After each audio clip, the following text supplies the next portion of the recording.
Good morning, students. Today we are going to start human physiology, and the first chapter is digestion and absorption. In digestion and absorption, we'll study about digestive system, alimentary canal, and then digestive glands, digestion of foods, and then we'll study diseases related to digestive system. And first of all, we'll see what the food is. Food is one of the basic requirement of all living organisms.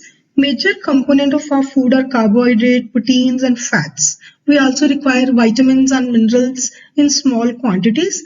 Food provides energy and organic materials for growth and repair of tissues. So, the water we taking plays an important role in metabolic processes and also prevents dehydration of our body. So, the process of conversion of complex food substances to simple absorbable forms is called digestion and is carried out by our digestive system by mechanical and biochemical methods. Biochemical methods, we need enzymes which divide complex substances into simple substances which the food can be reabsorbed into our body easily. So first of all, we'll see digestive system. So human digestive system comprises of alimentary canal and the associated glands. Now first of all, we'll study about alimentary canal. So what do you mean by alimentary canal? The alimentary canal begins with anterior opening is mouth and the opens out posteriorly through the anus. This is also called gut. The mouth leads to buccal cavity or oral cavity. The oral cavity has a number of teeth and a muscular tongue. Now the term you are watching in this slide, the term is written thecodont. Thecodont means each tooth is embedded in a socket of jawbone. So this type of attachment is called thecodont. Means every tooth is embedded in a socket of jawbone. So the term is called thecodont. Now this term you're watching diphyodont. So diphyodont means majority of mammals, including human beings, forms two sets of teeth during their life. That is set of temporary milk or deciduous teeth and then permanent teeth. So this type of dentation is called diphyodont. So diphyodont means temporary teeth we are having 20 in our childhood, and now when we are mature we are having 32 teeth. And one more heterodont dentition you are watching, the term heterodont. Heterodont means when we are having different type of teeth in our buccal cavity. Means incisors, canine, premolars, and molars. And the dental formula is also given. 2 are incisors, 1 is canine, then 2 are premolars, and 3 are molars on upper side, lower side, and both the sides. In this slide, you're watching the complete human digestive system, means alimentary canal. Now, in our first of all, there's oral cavity or buccal cavity, which opens externally by mouth. It has salivary glands which are of 3 types: parotid, submaxillary, and sublingual. We'll learn about these glands later. Then buccal cavity. Inside the buccal cavity, there are tooth are present and teeth are present, and then they are present tongue. Tongue is a freely movable muscular organ attached to the floor of the oral cavity by frenulum. Upper surface of tongue has small projections called papillae, some of which bear taste buds, sour, bitter, sweet, and salty. So the oral cavity leads into a short pharynx which serves as common passage for food and air. The esophagus and the trachea open into the pharynx.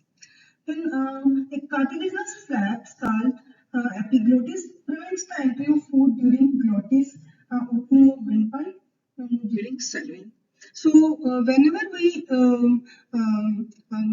eat something, then this windpipe is closed so that no food particles can go inside the windpipe, and our food can go smoothly into our esophagus and then into the stomach. So the esophagus is a long tube which extends posteriorly, passing through the neck, thorax, and diaphragm, and leads to the J-shaped structure that is called stomach. Now, stomach is a structure which is made up of three parts. First part is called cardiac, then pyloric, and upper part to cardiac is called fundus. These have different functions. We'll learn later about the functions. Then the next part is small intestine. We are learning about only structure here. So you have to draw the diagram and then you have to learn the structure of this alimentary canal. Then pyloric part of the stomach enters into small intestine with the help of pyloric sphincter. And then small intestine is divided into three parts. First part is called duodenum. Then long coiled middle part is called jejunum and highly coiled part is called ileum. The opening of stomach into the duodenum is guarded by pyloric sphincter. Ileum opens into large intestine. It consists of cecum. Now the parts of large intestine are cecum, colon and rectum. Cecum is a small blind sac which hosts some symbiotic microorganisms, a narrow finger-like tubular projection, the vermiform appendix, which is a vermiform appendix, which is a vestigial organ, arises from the cecum.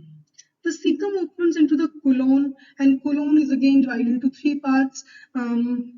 Longitudinal colon is divided into three parts: ascending part of colon, then transverse part of colon, and then descending part of colon. And descending part of colon opens out through the anus. In this slide, we are watching the arrangement of different types of teeth. We had discussed earlier that the dental formula is 2, 1, 2, 3, 2 incisors, 1 canine, 2 premolars, and 3 molars. And then the next diagram you see anatomical regions of woman's stomach, in which esophagus opens into cardiac.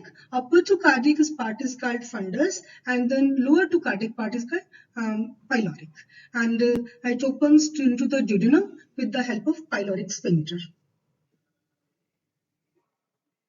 In this slide, you're watching the anatomy of alimentary canal from esophagus to rectum. That is, it is made up of 4 layers. Outermost layer is called serosa. Then layer is muscularis. As you are watching in the slide, muscularis is of made up of 2 layers, inner circular and outer longitudinal muscles. And then inner to muscularis is submucosa and then is mucosa. The mucosa layer is thrown into innermost layer lining the lumen of alimentary canal, which is called mucosa, is thrown into irregular folds in the stomach and in small finger-like foldings called villi in the small intestines. These help in the absorption of food. These villi help in the absorption of food, and they are giving it a brush border-like appearance. The modifications increase the surface area to let the food absorb easily. Villi are provided with supplied with a network of capillaries and a large lymph vessels called the lacteal. In this slide, you are watching that villi are supplied with a network of capillaries and a large lymph vessels called the lacteal. Mucosal epithelium has goblet cells which secrete mucus that help in lubrication. So here also you are watching in between fat cells which are present inside these are called crypts of lubricant.